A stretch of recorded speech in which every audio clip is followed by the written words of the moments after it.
ধন্যবাদ প্রভু যীশু তুমি সকলো লগত থাকা তুমি আমার প্রার্থনা তুমি শুনা তুমি উত্তর দিয়ে প্রভু যীশু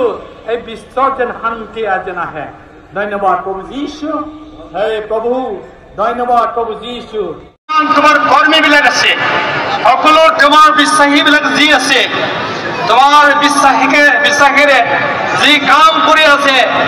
ভাল সুন্দৰভাৱে যেন কাম কৰিবলৈ সুযোগ পায় প্ৰভু যীশু সকলো ৰেভাৰেণ্ড বিলাকৰ কাৰণে পাদী বিলাকৰ কাৰণে ফাদাৰ বিলাকৰ কাৰণে সিস্টাৰ বিলাকৰ কাৰণে ব্ৰাদাৰ বিলাকৰ কাৰণে পবৰ কাৰণে মডাৰেটৰৰ কাৰণে প্ৰভু যীশু আমি সমৰ্পিত কৰিছো প্ৰভু যীশু যাতে তোমাৰ এই ঐশ্বৰিক শক্তিৰে তোমাৰ পবিত্ৰ আত্মাৰে তেওঁলোকে যেন আগুৱাই লৈ যাব পাৰে প্ৰভু যীশু তুমি আশীৰ্বাদ দান কৰা hallelujah Jesus be with them Lord Jesus Christ save them Lord Jesus Christ give them power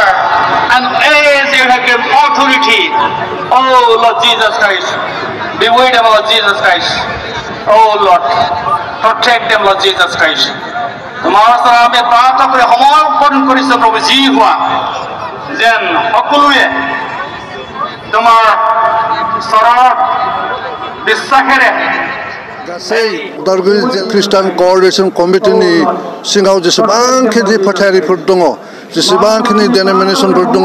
जों ज' जानानै जोंनि आसाम हादोरनि थाखाय आरो दुलाराय भारत हादोरनि थाखाय जाहाथे जोंनि बे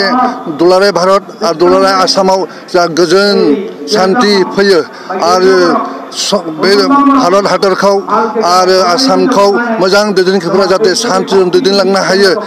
बेबायदि ओंथि लानानै दिनै बे कोअर्डिनेशन कमिटिनि सिङावहाय बे गिदिर जों प्रार्थना सभाखौ लानाय जादों आथिखालनि मुगाया गोबां सैतानजोंहायो गेलेमलांनो जाबाय सुबुंफोरा माबायदि सासे ख्रिस्ट' सिबियारिया माबायदि फोथायनो गोनांथि जाना फैबाय सार बेनि बेलायाव मा बुंनो सानो नंगौ बे खोथाया आथिखालाव जोंनि फोथायनायावहाय एसे माब्लाबा जों लोरबां जालांनायखौ नुनो मोनो नाथाय बेफोरबायदि गासै दोलोफोरजों ज' जानानै जों जुदि फोरबोनियाव बियोब्ला इसोरनियाव जों जुदि प्रार्थना खालामोब्ला निश्चय जोंनि बे लोरबां गोसोफोरा गोथों जागोन गोथार जागोन आरो फैफाफिनगोन आरो गावनि न'खरनि थाखाय समाजनि थाखाय मण्डलिनि थाखाय हादोरनि थाखाय बिथांमोना मोजां सिन्था खालामनाय फैगोन होननानै जों फोथायनानै बे प्रार्थना सभाखौ लानाय जादों दिनै ख्रिस्टान सिबियारिफ्रा जिखिनि इयावहाय सानसेनि हाबाफारि लादों ओरैनो मेन एजेन्डाया मामोन सारमोननिया मेन एजेन्डाया दिनै बेनो जे जाहाथे जों माब्लाबा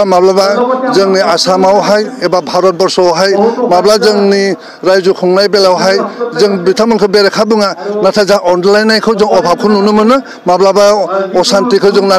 नुनो मोनो जेरैखि जाया भारतनि खना खनलायाव आसामनि खना खनलायाव जों माब्लाबा अनज्लायनायखौ जों नुनो मोना जाहाथे बेफोर अनलायनाया जाहाथे गोमानानै थाङा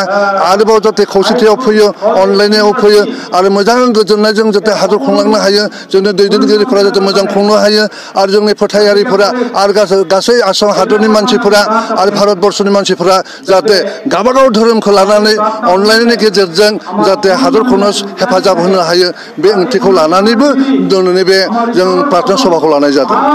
ओरैनो दिनैनि बे जुथुमायाव ओरैनो बेसेबांसो मानसिफोर ज' जादों आं थिग बिदि अनुमान कारेक्ट अनजिमाखौथ' बुंनो हानाय नङा आं तथापि सानो 8,000 जानो हागौ होननानै आं सानो आरो बेजों लोगोसे ख्रिस्ट' सिबियारिफोरखौ मा खावलायनो सानो आथिखालनि मुगाया गोबां बेबायदिनो गिलु बालु जाना फैगासिनो दङ बेनि बेलायावहाय सासे ख्रिस्ट' सिबियारिया माबायदि जानो गोनां आरो माबायदि अनलायना थानो गोनां बेखौ माबायदि खावलायनो सानो मोजां नोंथांमोना सोंलु होदों आथिखालावहाय निश्चय जोंनि गेजेरावहाय माब्लाबा गोनो गोथो जानायखौ नुनो मोनो। นา नाथाय जों फोथायो दिनैनि बे प्रार्थना सभानि उनावहाय जों माब्लाबा असान्ति जानाय नङा आरो जों माब्लाबा जोंनि गासैबो लोरबां फोथायनायफोरा गोजान जागोन आरो प्रत्येक धोरोमनि मानसिफोराबो गावबागाव मण्डलीयावहाय गावबागाव न'खरावहाय गावबागाव समाजावहाय बे प्रार्थनानि जुगेदि बिथांमोननि लोरबां साननायफोरा गोजान जागोन खौसेथियाव फैगोन अनलायनायाव फैगोन बिदिनो दुलाराय आसामाव आरो दुलाराय भारतआवबो बेबायदिनो गोजोननाया फैगोन जोंनि बे आदर्शखौ नुनानै निस्सय गोबां मानसिफोरा गोसो फाफाफिनगोन बे भरसाखौ जों खालामो रिट्रिट जानो हायो जोंनि गोसोफोरा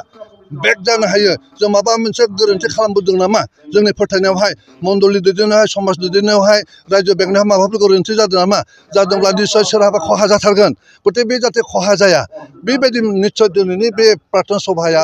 रिट्रिट खालामनानै बिथांमोनखौ जायफोरा असान्थियाव खोख्लैनो नागिरदों बा बेंनायावहाय एसे उसुबिदा खोख्लैदों माने उगुल थुगुल खालामनो नागिरदों बिथांमोननि गोसोआबो गोथों जागोन होननानै जों भरसा खालामो आरो बे प्रार्थना सभाखौ इसोरा जोंनो प्रार्थना जुगिदि बिथांमोनखौ गोख्रों आरो गोथार गोसो होगोन होननानै जों भरसा खालामदों आरो प्रार्थना खालामदों